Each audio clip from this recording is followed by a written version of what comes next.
It is now my very great personal pleasure and honor to present Senator Hillary Rodham Clinton.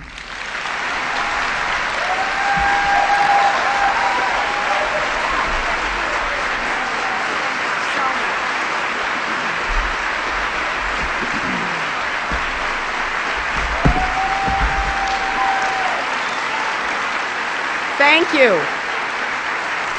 Thank you.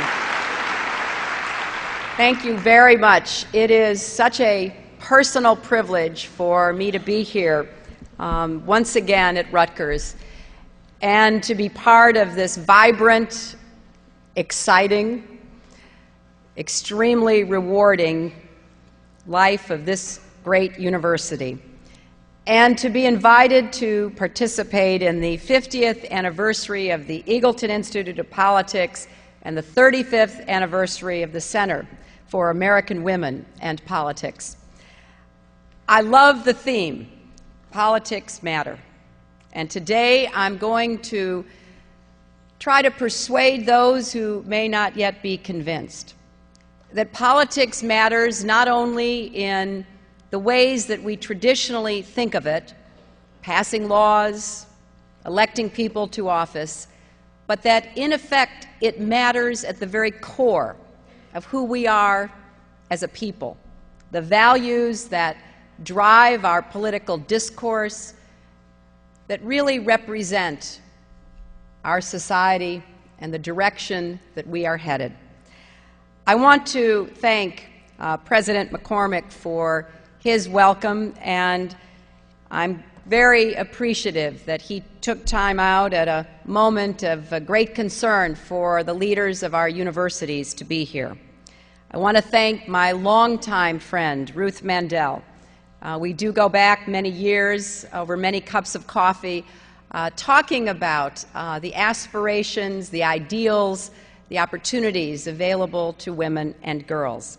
And I want to also acknowledge and thank Debbie Walsh, who has assumed the leadership of the Center and continues its great work. I want to say a personal word, wishing a speedy and complete recovery to my friend and former colleague, Governor Corzine, someone with whom I have the greatest of friendships and for whom I am deeply admiring. And I know we all wish him the very best. You know, in the space of just a few weeks, two of America's great universities have found themselves in an unwanted spotlight. Today, we all share in the immense grief of the students, faculty, administrators, families, and community of Virginia Tech. The resilience that they're demonstrating in the wake of this horrific tragedy is extraordinary. And at noon today, there will be a national moment of silence where all of us can come together and make sure that we send our wishes, our prayers, our hearts to those who have been so grievously affected. Today, coincidentally, marks the 8th anniversary of the shootings at Columbine High School.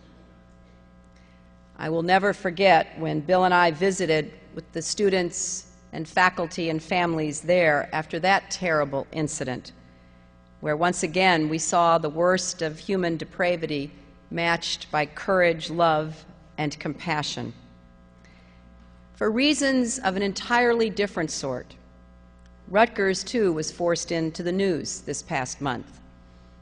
Not for the great achievements of your faculty and your students, not for their academic and athletic expertise, but because you became at the vortex of a debate about how we should see one another, how we should listen to one another, how we should respect one another. I was so moved by the extraordinary grace and dignity of the coaches and the athletes that I wanted very much to meet Coach Vivian Stringer, and I had that opportunity earlier this morning to meet with her and Coach Marianne Stanley and to talk about not only what they and their team had been through and what this university had confronted, but what are the lessons for all of us to learn. You know, before I met Coach Stringer, all I knew is that she was one of the greatest coaches in basketball history, the first in men's or women's basketball to take 3 different schools to the Final Four. And of course, in this past season, we've gotten to know Coach Stringer much better. We've seen her extraordinary performance as a coach and that of her team on the basketball court, and that only added to her legendary status in basketball.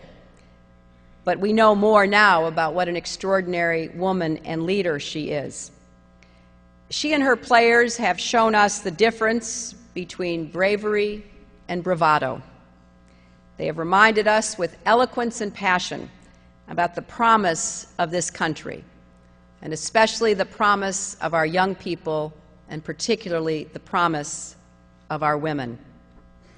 These players and their coach have taken a truly ugly moment and transformed it into a transcendent one.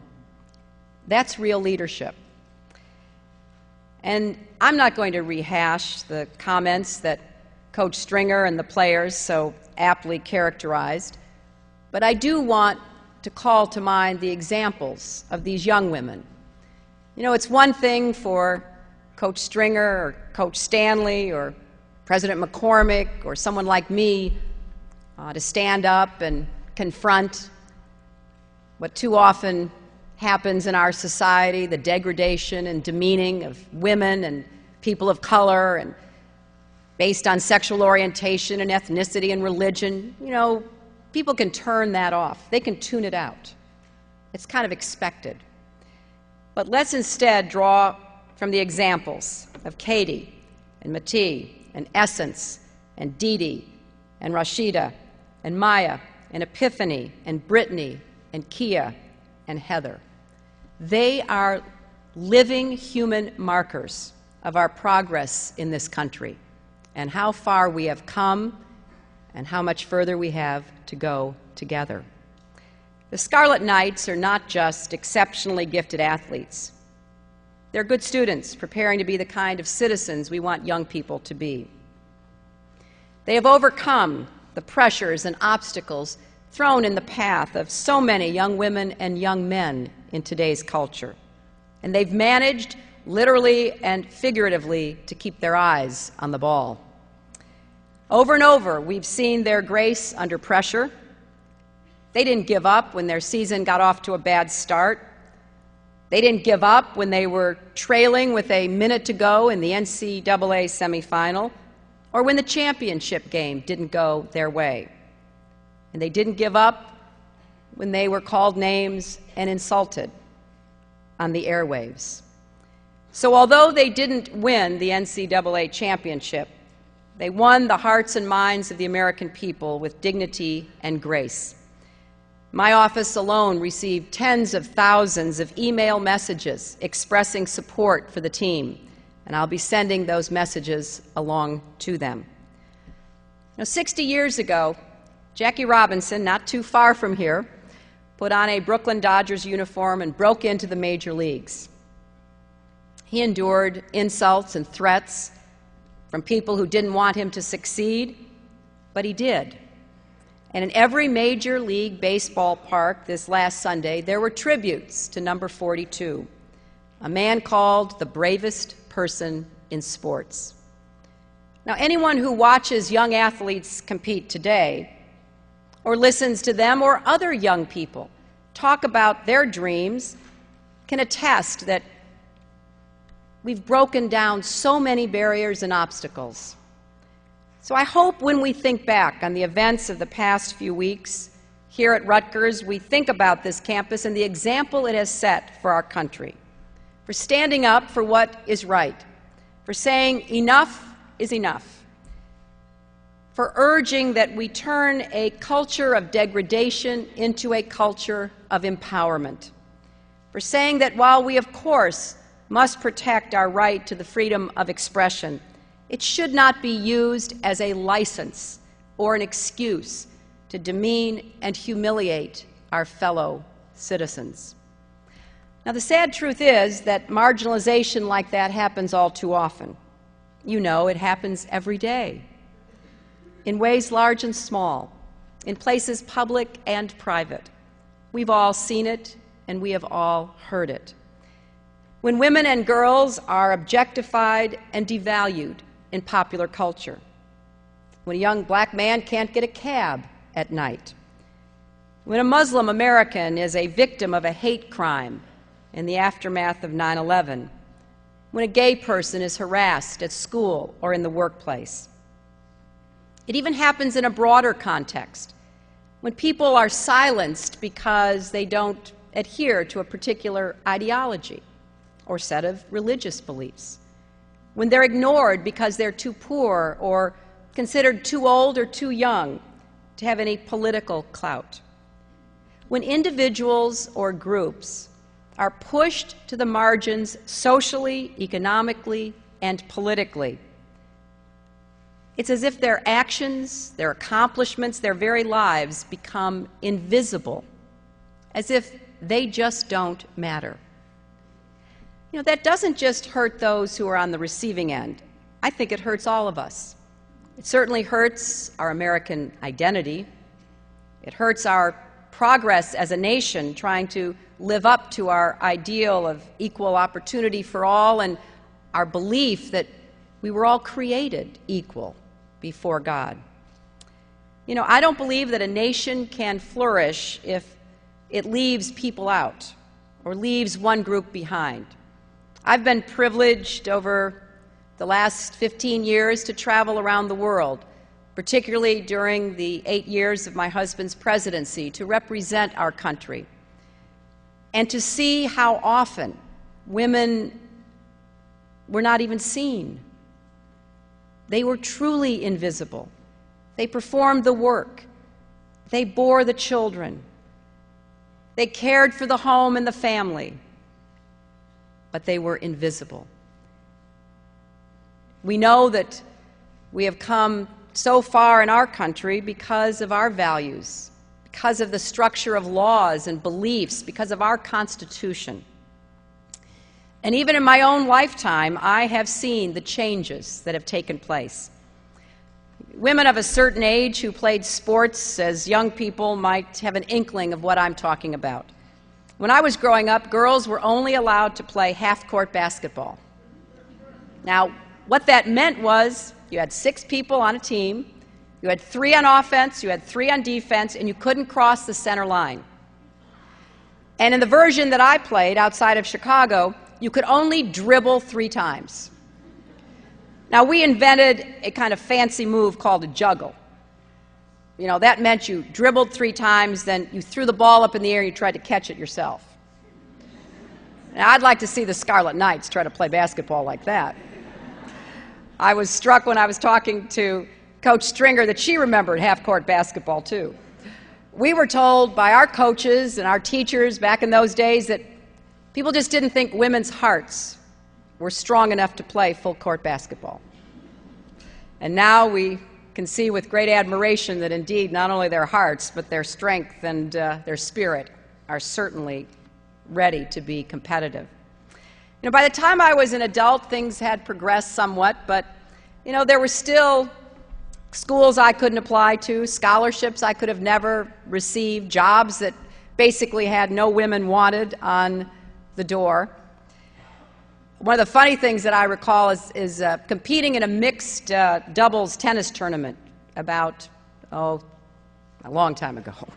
Now, I was hardly a tennis star by any means, but my partner was very skilled. And together we made it to the final. And at the end, we got the runner-up trophy. And I still have that trophy because the trophy was a classic trophy. The male tennis player was huge. The woman player was like this. And my partner looked at it, burst into laughter, and said, "You got to keep this. This is a classic." Well, nobody sat around thinking, let's make a trophy that for the mixed doubles tournament basically says the man was 2 or 3 times more important than the woman. It was just how people thought in those days. And the marginalization wasn't conscious, it just happened. Well, today, thankfully, we're beyond a lot of those obstacles and barriers. We have women and girls across our country competing in sports from rugby to auto racing, entering careers in medicine, law, music, education, business. But the changes did not happen overnight. And they didn't happen by accident. They happened because politics matters.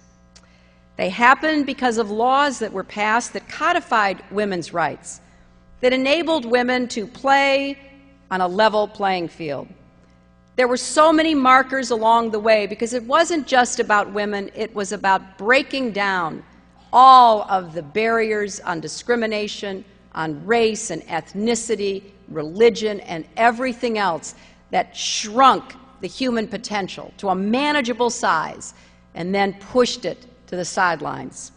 Brown v. Board of Education, which opened the doors of schools, the Civil Rights Act of 1964, the Voting Rights Act of 1965, all of which put into place the legal structure to end racial segregation and discrimination, at least on paper, in the law books.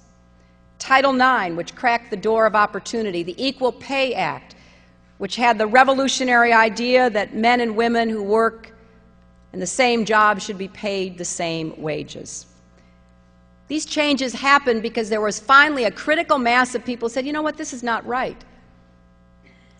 Parents who said, my daughter shouldn't have to walk by that school that is so well equipped to go to a school that is not. Parents who said, I love watching my son play sports. How about letting my daughter play sports at a highly competitive collegiate level? Husbands who said, you're working the same job as your male coworkers. Why isn't your check the same? People all of a sudden began to realize that there was work to be done. We couldn't just expect things to evolve. We had to take matters in our own hands, and we did. We went through a lot of questioning and soul-searching and raw political debate. People put themselves on the line. We challenged attitudes. We questioned cultural norms. We confronted conventions that were rooted in history and had pervaded over time without really being taken to task. And we confronted the use and abuse of power by individuals who use their status or their station to demean others, to exploit our common values for profit or political gain. So we need to remind ourselves that politics still matters. We are not in a post-political age. There is no such thing. I'm thrilled to have so many elected officials here today from across New Jersey, including 2 former governors, Governors Byrne and Governor Florio. And people like us who go into public life, believe obviously we can make a difference or we would never subject ourselves to the process, which is a little bit like running the gauntlet. And we believe that we can help other people have a better chance for the kind of future we want for our own children and grandchildren. So we battle it out, we make that incremental progress, maybe it's sometimes 2 steps forward, 1 step back, but we do it because we believe it matters and there is so much evidence on our side. We're living at a time, though, when our biggest institutions, from government to the media to major corporations, have the power to shape and reshape our attitudes toward each other, our images of each other, and our very values themselves. And what messages are being sent? What message does it send when our airwaves are used to demean and degrade? What message does it send when women in the workforce still make 70 cents to the dollar for the same job as men, and women of color make 67 cents to the dollar? What message does it send when CEO salaries are rising, but the minimum wage hasn't gone up in a decade, and average wages are flat? What message does it send when 47 million Americans have no health insurance, and when families with insurance policies can't get their medical care paid for? What message does it send when a young soldier who has risked his or her life in Iraq or Afghanistan comes home and can't get adequate medical treatment or the compensation that he or she is due? What message does it send when hardworking students from middle-class families can't afford to start, continue, or complete college, while student loan officials and companies reap financial benefits? What message does it send when we keep paying more and more at the pump when oil companies are enjoying record profits? What message does it send when the Supreme Court decides that women's health doesn't matter?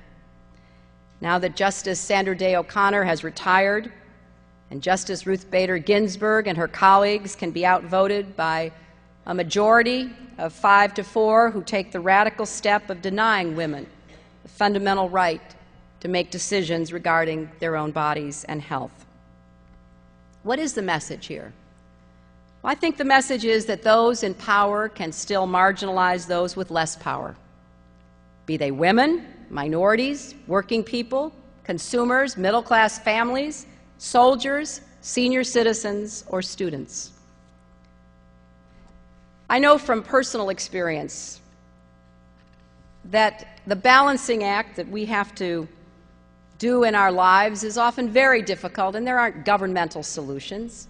You know, back in the 1980s, when I was practicing law, I chaired an American Bar Association panel on women in the law, looking at all of the ways that women in the law were trying to adjust to the rigors of law practice and balancing family and life.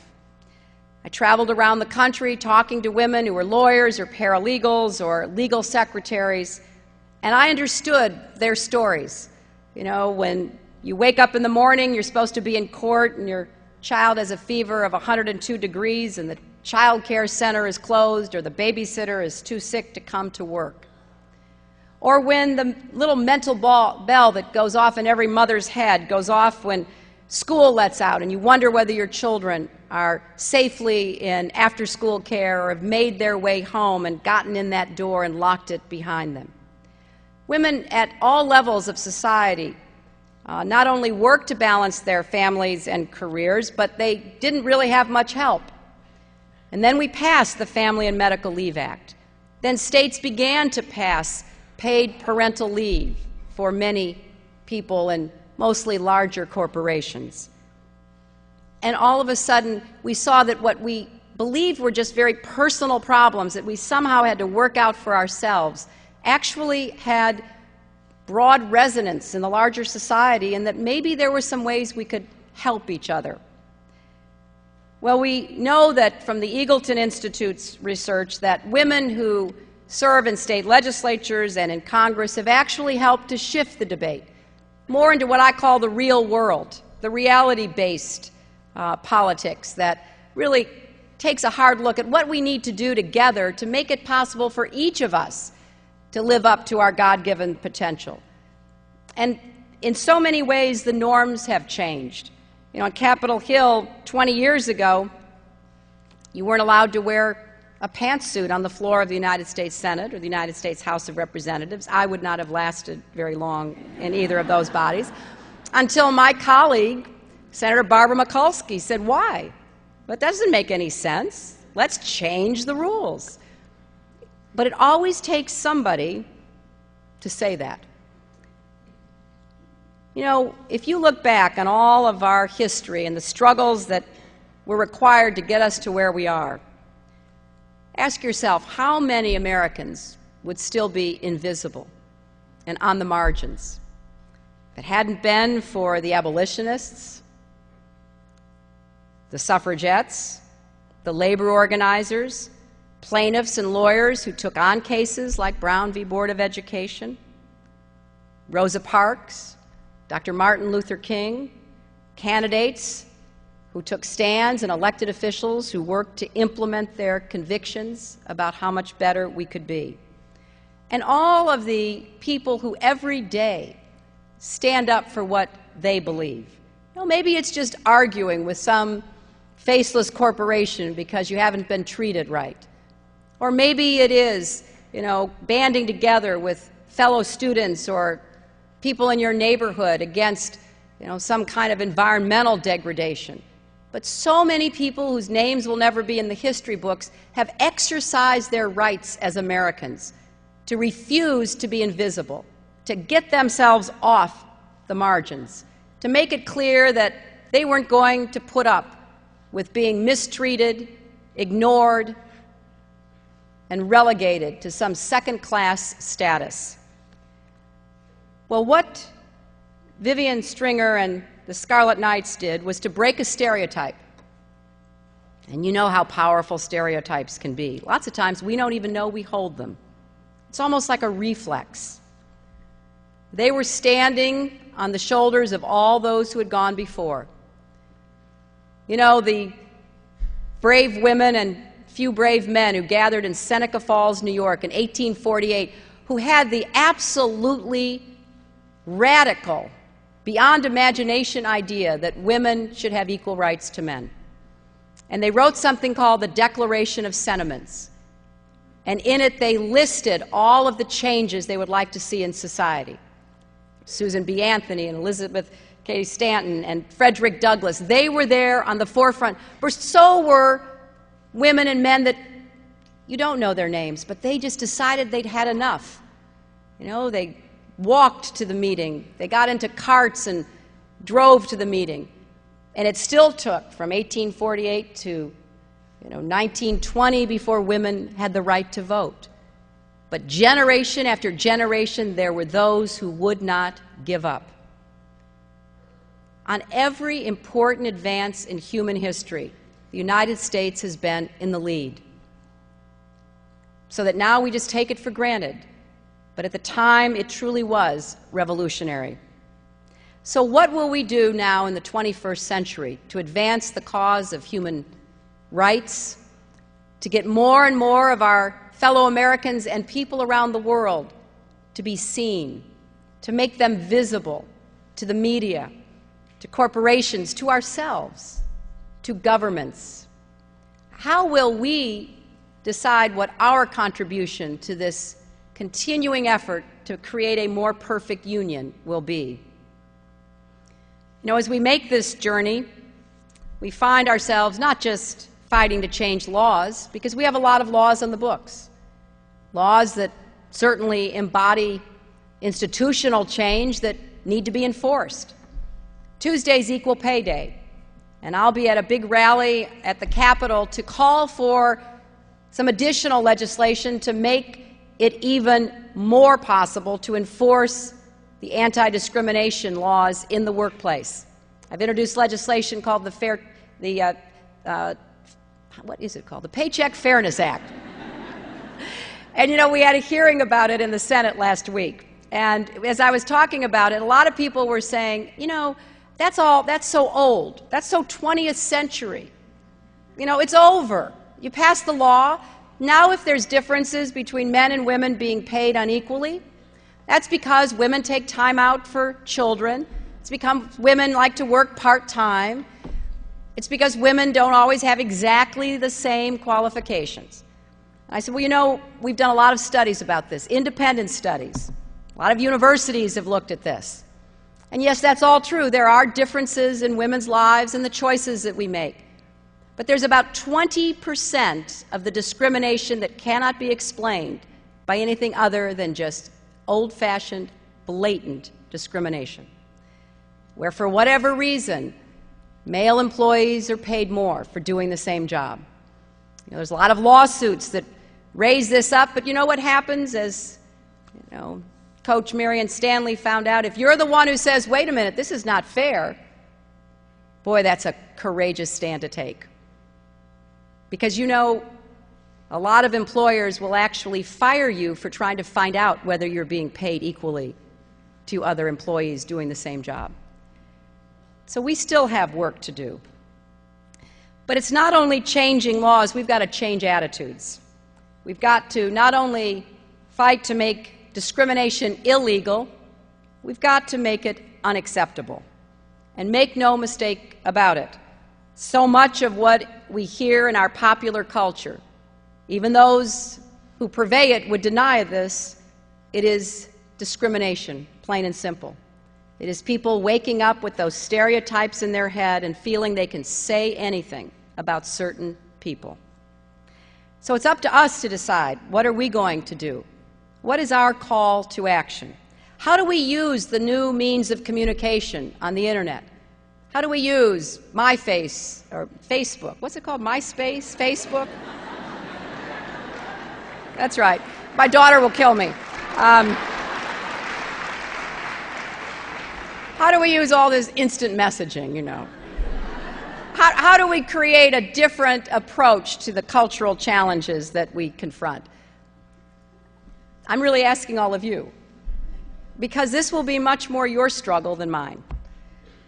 It will be much more about whether young people in America today say, look, we want to go beyond all the laws. You know, we want to figure out how we can take a stand against bigotry and prejudice, demeaning and degrading stereotypes, and how we make it socially unacceptable. You know, I know that people want to be part of something bigger than themselves. It's why university communities are so important, and it's why to take this moment in time that Rutgers confronted is a real opportunity. What will it mean? Will it just be something that everybody forgets about now that the season is over and the semester is nearly done? Or will we be able to build on this? Well, I hope, obviously, the answer is we can build on it. That maybe we think of some ways to use all of the communication that goes back and forth in the flick of a mouse or a BlackBerry to get people to say to themselves, you know, I want to be part of saying no. I don't want to just leave it to the Scarlet Knights and to Coach Stringer. I want to be part of a new citizen movement. I want to be able to say, you know what, we don't need laws to treat each other with respect.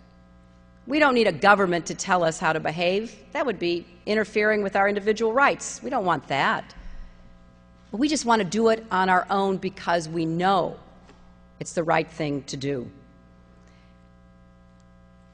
I think that the coach and the team would tell you that we don't always get our opportunity to pick the time we're called upon to act. Sometimes history intervenes, and we have to act whether we had ever planned it or thought about it before.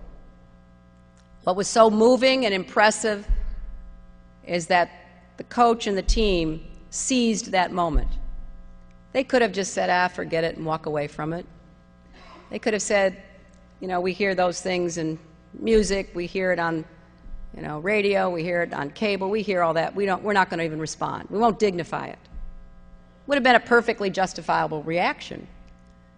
But when do we finally say enough? When do we finally have our moment of reckoning and really ask us, ourselves, what we're going to do to change the culture in which we live?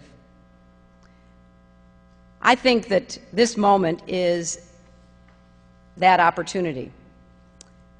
You know, I've encouraged women to compete in sports and academics and business and law and politics. I've raised money for women who ran for office. I've campaigned for them. I never thought I would run myself. And then when people started talking to me about it back in 1999, I thought that it was kind of an absurd idea. I was perfectly prepared to do maybe some more teaching like I had done in the past, maybe some more writing like I had done, but I wasn't really thinking about running for office. And then I was in New York City for an event with Billie Jean King, someone who was very pleased that finally, after all these years, Wimbledon decided to pay the women champions the same amount of money as the men champions. And we were at a school in New York City, and we were on a stage promoting women in athletics, promoting Title IX, which has made such a difference. And there was a banner of the title of an HBO special about women in athletics called Dare to Compete. It was the name of the documentary. And I was introduced by the captain of the basketball team, and I went up to the podium, and she was much taller than me. So I went to shake her hand, and she leaned over, and she whispered in my ear, "Dare to compete, Mrs. Clinton, dare to compete." You know, it just took my breath away, because I thought, well, maybe I'm not running because I'm actually afraid to compete. Maybe I know that if I get out there, all those slings and arrows are really going to come in even greater numbers than they have. And I'm just not sure that I want to do that. And then I got to thinking, I really care about what happens on all of these matters, from health care to education to energy policy, obviously now to war and peace and America's standing in the world and so much else. So I decided to dare to compete. And it's been humbling, it's been challenging, it's been fulfilling. And I'm very grateful to the people of New York for giving me this chance. But it sure hasn't been easy. I've been called some names I'd be embarrassed to repeat in public. I've learned that my hairstyles and fashion choices provide endless fodder for public discussion and dissection. Sometimes I'll walk by and see somebody on TV talking about what I'm wearing, and they will have imbued it with great meaning. She chose that color to send a certain message. I'll say, I did? I've been told to smile more, I've been told to smile less, I've been told to speak more loudly, I've been told to speak more softly, I've been told to not speak very much at all. I mean, I think most of us know that if you put yourself out there, it's going to cause a reaction. But I'm asking each of you to think about the ways you can put yourselves out there on behalf of the kind of society we want for you.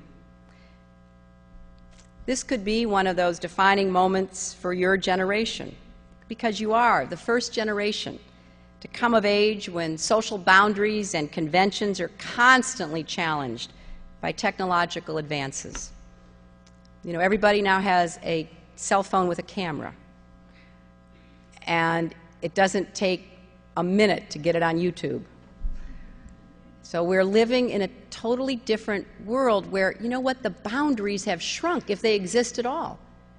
And it really matters how we treat each other, how we see or don't see each other.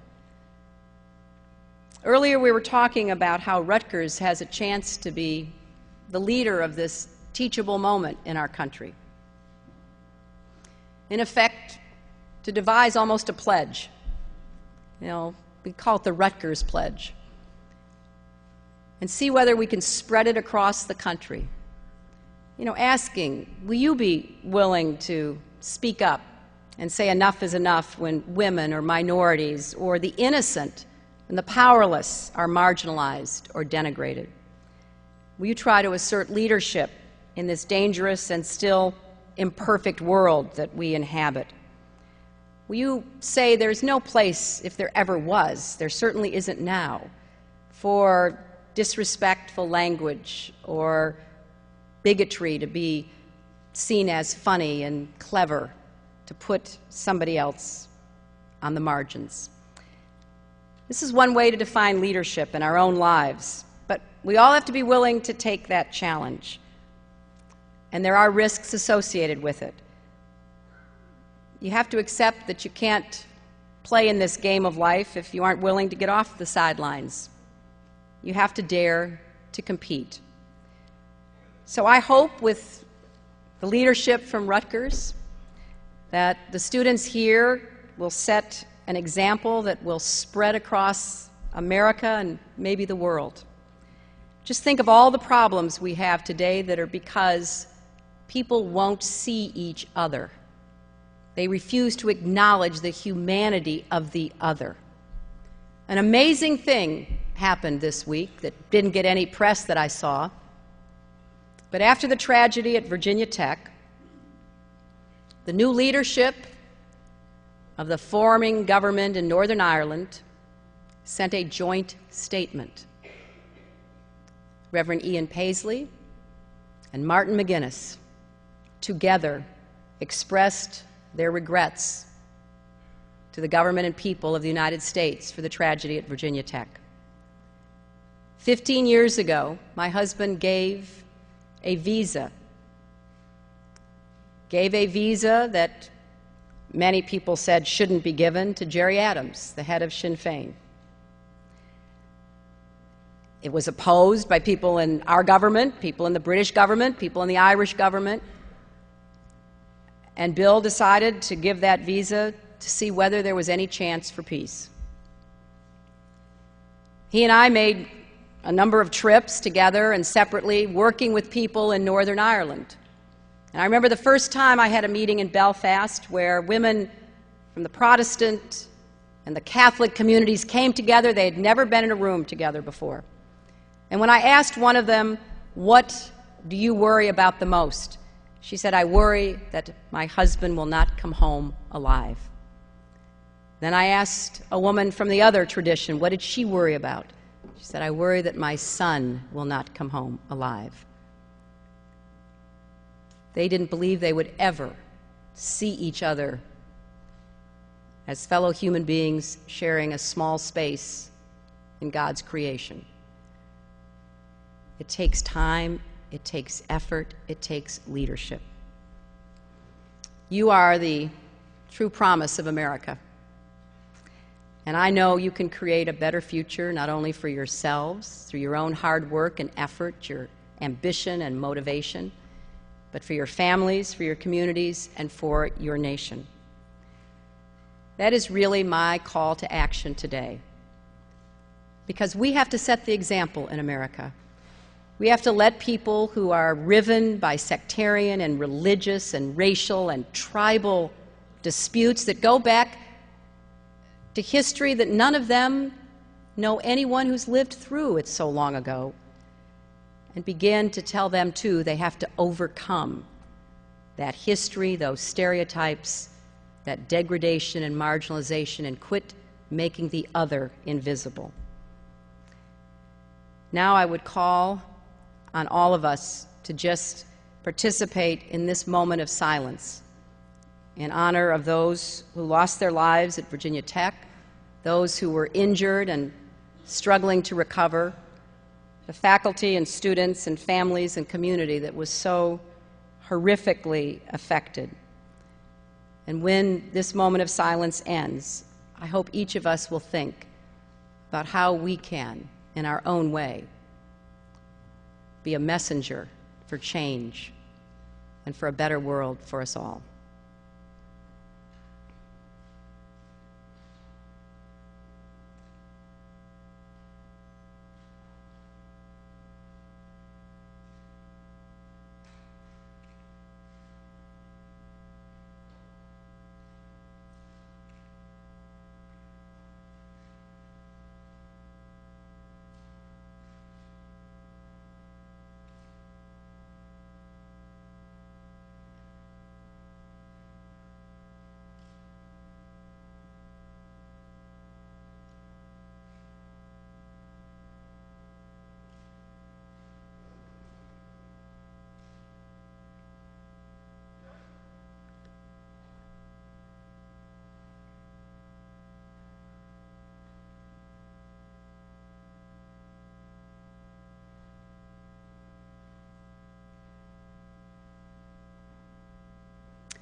Thank you and Godspeed.